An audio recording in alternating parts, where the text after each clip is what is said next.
জানিয়ে দিব এই মুহূর্তে গুরুত্বপূর্ণ সব আপডেট আন্তর্জাতিক সংবাদ। প্রথমেই জানিয়ে দিব এক ড্রোনেই 50 কেজি বোমা বহন করবে ইরান। আরও জানিয়ে দিব 11টি পরমাণু অস্ত্র নিয়ে সামনে আসছে ইরান। এরপর থাকছে প্রস্তুত এরদোয়ানের সেনারা, পাল্টা হুমকি নেতানিয়াহুর। এবং সর্বশেষ থাকছে রাশিয়া ইউরোপের যুদ্ধের শঙ্কা।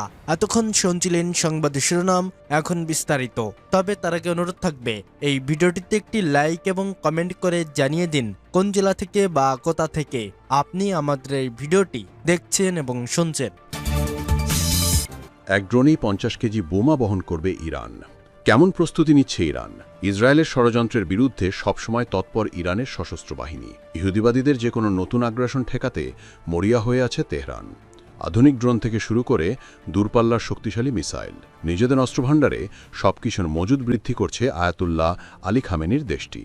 এগুলো আসলে কিসের ইঙ্গিত? ইরানের স্বাধীনতা এবং আঞ্চলিক অখণ্ডতা রক্ষায় নিয়োজিত রয়েছে দেশটির সেনা ও স্থলবাহিনী। এমনটি জানিয়ে ইরানের সেনাবাহিনীর commander in chief major general Amir Hatami বলেছেন, দেশের সীমান্ত রক্ষায় আমরা সম্পূর্ণরূপে প্রতিশ্রুতিবদ্ধ।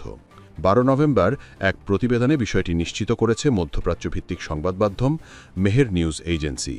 এদিকে পৃথক এক প্রতিক্রিয়ায় ইরানের খাতামালান্নিয়া কেন্দ্রীয় সদর দপ্তরের commander brigadier general Ali Abdullahi বলেছেন, শত্রুদের যে কোনো আগ্রাসন মোকাবেলা করতে সর্বোচ্চ স্তরের প্রস্তুতি নিয়েছে আমাদের সশস্ত্র বাহিনী। এছাড়াও নৌবাহিনীর অপারেশনাল সক্ষমতা বৃদ্ধিও করছে। কিন্তু হঠাৎ করেই সামরিকভাবে এত তৎপরতা শুরু করেছে কেন ইরান? বিশ্লেষকরা বলছেন, ইরানকে ঘিরে সবসময়ই ষড়যন্ত্র চালিয়ে যাচ্ছে ইসরায়েল। বিশেষ করে ইরানের ভেতর থেকে মাঝে মধ্যেই গোপনে হামলা চালানোর ফন্দি আসছে ইহুদিবাদীরা। তাই সেসব চক্রান্তকে মোকাবিলা করার জন্যই সবসময় তৎপর থাকছে ইরানের সশস্ত্র বাহিনী। অন্যদিকে ইরানের সামরিক বহরে থাকা সবচেয়ে শক্তিশালী আত্মঘাতী ড্রোন শাহেদ 16 এর নতুন সংস্করণটি উন্মোচন করেছে ইরানের সর্বোচ্চ প্রতিরক্ষা বাহিনী IRGCর এরোস্পেস ফোর্স। ঘণ্টায় 135 কিলোমিটার গতিতে ছুটতে পারা এই ড্রোনটি 50 কেজি ওজনের সমান 2টি বোমা বহন করতে সক্ষম। 11 নভেম্বর পৃথক এক প্রতিবেদনে বিষয়টি নিশ্চিত করেছে সংবাদ মাধ্যম মেহের নিউজ এজেন্সি। এছাড়াও ইহুদিবাদীদের বিরুদ্ধে ভবিষ্যৎ যুদ্ধে আরও নির্ভুল হামলা চালানোর জন্য শক্তিশালী মিসাইল তৈরি করছে ইরান।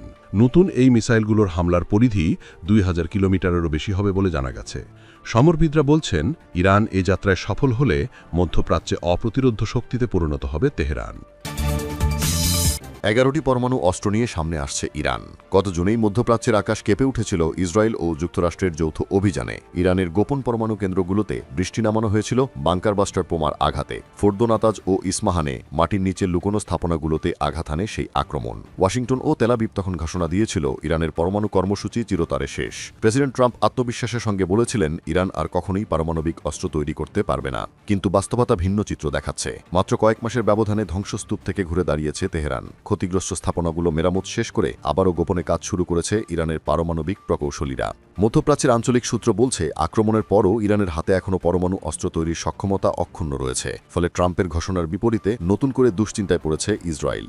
ইসরায়েলের গোয়েন্দা সংস্থা দাবি করছে, ইরান তাদের ইউরেনিয়ামের বড় অংশ সরিয়ে নিয়েছে তেহরান থেকে দূরে এক গোপন স্থাপনায়। সেখানে এখন দিনরাত 24 ঘণ্টা ধরে চলছে ক্ষেপণাস্ত্র তৈরির কাজ। তাদের ধারণা, ইরান এখন নতুন এক সমৃদ্ধকরণ কেন্দ্রে পরমাণু কর্মসূচি চালাচ্ছে, যেখানে আন্তর্জাতিক পরিদর্শক দল ঢুকতে পারছে না। দ্য নিউ ইয়র্ক টাইমস এক প্রতিবেদনে বলছে, ইসরায়েল ও যুক্তরাষ্ট্রের যৌথ হামলায় ইরানের বড় ক্ষতি হলেও তা মোট পরমাণু সক্ষমতার তুলনায় খুবই সামান্য। ফলশ্রুতিতে ইরান এখনও অস্ত্র তৈরির পথে অগ্রসর হচ্ছে। পত্রিকাটির বিশ্লেষণে দেখা যায়, আঞ্চলিক উত্তেজনা যে কোনো সময় পূর্ণাঙ্গ যুদ্ধে রূপ নিতে পারে। 2015 সালের ঐতিহাসিক পরমাণু চুক্তির মেয়াদ শেষ হয়ে গেছে গত মাসে। চুক্তি অনুযায়ী ইরানকে সীমিত মাত্রায় ইউরেনিয়াম সমৃদ্ধ করার অনুমতি দেয়া হয়েছিল, কিন্তু মেয়াদ শেষে তেহরানের উপর যুক্তরাষ্ট্র নতুন করে নিষেধাজ্ঞা আরোপ করে। এতে ইরান আমেরিকা আলোচনার দরজা পুরোপুরি বন্ধ হয়ে গেছে। মার্কিন গোয়েন্দা সংস্থা জানিয়েছে, ইরানের হাতে এখন এমন পরিমাণ সমৃদ্ধ ইউরেনিয়াম রয়েছে যা দিয়ে অন্তত 11টি পারমাণবিক অস্ত্র তৈরি করা সম্ভব। তবে ইরান বলছে, ইসরায়েল আমেরিকার বোমা বর্ষণে তাদের মজুদ ধ্বংস হয়ে গেছে। তবে ইসরায়েল করছে পাল্টা দাবি, ইরান সবকিছুই গোপনে সরিয়ে নিয়েছে তাদের নতুন কারখানায়। প্রস্তুত এরদোয়ানের সেনারা, পাল্টা হুমকি নেতানিয়াহুর। গাজায় শান্তিরক্ষী পাঠাতে প্রস্তুত তুরস্ক। এমন খবর উত্তাল মধ্যপ্রাচ্য। লন্ডন ভিত্তিক মিডল ইস্ট জানিয়েছে, আঙ্কারা ইতোমধ্যে প্রায় 2000 অভিজ্ঞ সৈন্যকে মোতায়েনের জন্য প্রস্তুত রেখেছে, যারা শান্তিরক্ষা ও সংঘাতে নিয়ন্ত্রণে অত্যন্ত দক্ষ। সূত্র বলছে, এই সেনারা জাতিসংঘের নেতৃত্বাধীন স্থিতিশীলতা বাহিনীতে যোগ দিতে পারে। তবে ইসরায়েল এই উদ্যোগের তীব্র বিরোধিতা করেছে। তেলাবিব স্পষ্ট জানিয়েছে রিসিপ তাইয়েব এরদোয়ানের সৈন্যদের গাজার প্রবেশ কোনোভাবেই গ্রহণযোগ্য নয়। তুরস্কের পদক্ষেপে আবারও অস্থির হয়ে উঠেছে মধ্যপ্রাচ্য। ইসরায়েল স্পষ্ট করে হুঁশিয়ারি দিয়েছে গাজায় প্রবেশ করলে যে কোনো সশস্ত্র গোষ্ঠীর সঙ্গে সংঘর্ষ তাদের সামরিক প্রতিক্রিয়ার কারণ হবে। ফলে শান্তির নামে নতুন বাহিনীর উপস্থিতি উল্টো বাড়িয়ে দিচ্ছে উত্তেজনা। তুরস্কেরই তৎপরতা আন্তর্জাতিক সংবাদ মাধ্যমের নজর কেড়েছে, বিশেষ করে কাতার ভিত্তিক আল জাজিরার। এদিকে ওয়াশিংটন জানিয়েছে তারা আন্তর্জাতিক নেতৃত্বাধীন একটি স্থিতিশীলতা বাহিনী গঠনের পরিকল্পনা করছে। ট্রাম্প প্রশাসন ইতোমধ্যেই সেই বাহিনী মোতায়েনের ঘোষণা দিয়েছে। জাতিসংঘ নিরাপত্তা পরিষদের 2 বছরের জন্য অন্তর্বর্তী প্রশাসন ও স্থিতিশীলতা বাহিনী পাঠানোর প্রস্তাবও জমা দেয়া হয়েছে। পরিকাঠামো পুনর্গঠন, সীমান্ত নিয়ন্ত্রণ এবং স্থানীয় আইনশৃঙ্খলা বাহিনীকে প্রশিক্ষণ দেয়া এসবই এই বাহিনীর দায়িত্বের অংশ হবে। গাজায় স্থিতিশীলতা ফেরানোর নামে শুরু হয়েছে নতুন অধ্যায়। একই সাথে যেখানে চলছে অস্ত্রের ঝনঝনানি আর কূটনীতির চালচলন। তুরস্ক জানিয়েছে তারা শান্তিরক্ষী সৈন্য প্রস্তুত রেখেছে, কিন্তু ইসরায়েল সতর্ক করেছে গাজায় তুর্কি বাহিনীর উপস্থিতি মানে মানবিক মিশন নয়, নতুন এক যুদ্ধফ্রন্টের সূচনা। ফলে অঞ্চলটি এখন বোমার শব্দের পাশাপাশি কূটনীতিক সংঘাতের নতুন ময়দানেও পরিণত হচ্ছে। তেলাবিবের কড়া প্রতিবাদ এখন শুধু কূটনীতিক পর্যায়ে সীমিত নয়, তৈরি হয়েছে সরাসরি সামরিক উত্তেজনা। ইসরায়েল স্পষ্ট জানিয়েছে গাজায় তুর্কির রিজার্ভ ইউনিটের প্রবেশকে তারা নীতিগত সীমালঙ্ঘন হিসাবে দেখবে। বিষয়টি ইতোমধ্যে যুক্তরাষ্ট্রকেও জানিয়েছে তেলাবিব, যা নতুন আঞ্চলিক টানাপড়নের ইঙ্গিত দিচ্ছে। গাজা পুনর্গঠনের জন্য নতুন পরিকল্পনা নিয়েছে যুক্তরাষ্ট্র। ট্রাম্প প্রশাসন প্রস্তাব দিয়েছে 20,000 সদস্যের আন্তর্জাতিক বাহিনী গঠনের, যারা মানবিক নিরাপত্তা ও সীমান্ত নিয়ন্ত্রণে কাজ করবে।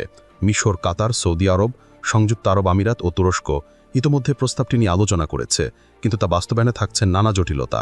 বিশ্লেষকরা বলছেন এই বাহিনীর প্রধান কাজ হবে সাধারণ মানুষের নিরাপত্তা নিশ্চিত করা, সীমান্ত এলাকা নিয়ন্ত্রণে রাখা এবং ফিলিস্তিনি পুলিশকে প্রশিক্ষণ দেয়া।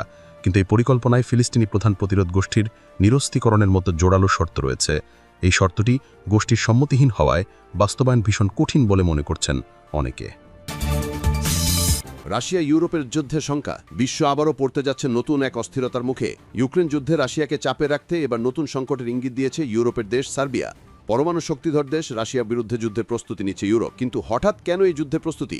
চলমান বৈশ্বিক অস্থিতিশীল পরিস্থিতির মধ্যেই ইউরোপ ও রাশিয়ার মধ্যে সম্ভাব্য সামরিক সংঘাতের আশঙ্কা আবারও জোরালো হচ্ছে।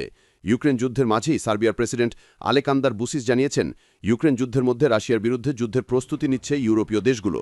12 নভেম্বর এক প্রতিবেদনে এমন তথ্য জানিয়েছে রুশ গণমাধ্যম টাস। এতে বলা হয়েছে সার্বিয়ার জনপ্রিয় টেলিভিশন চ্যানেল পিঙ্ক টিভির এক অনুষ্ঠানে এমন মন্তব্য করেন প্রেসিডেন্ট বুসিস। ওই অনুষ্ঠানে বুসিস জানান ইউরোপ ও রাশিয়ার মধ্যে যুদ্ধ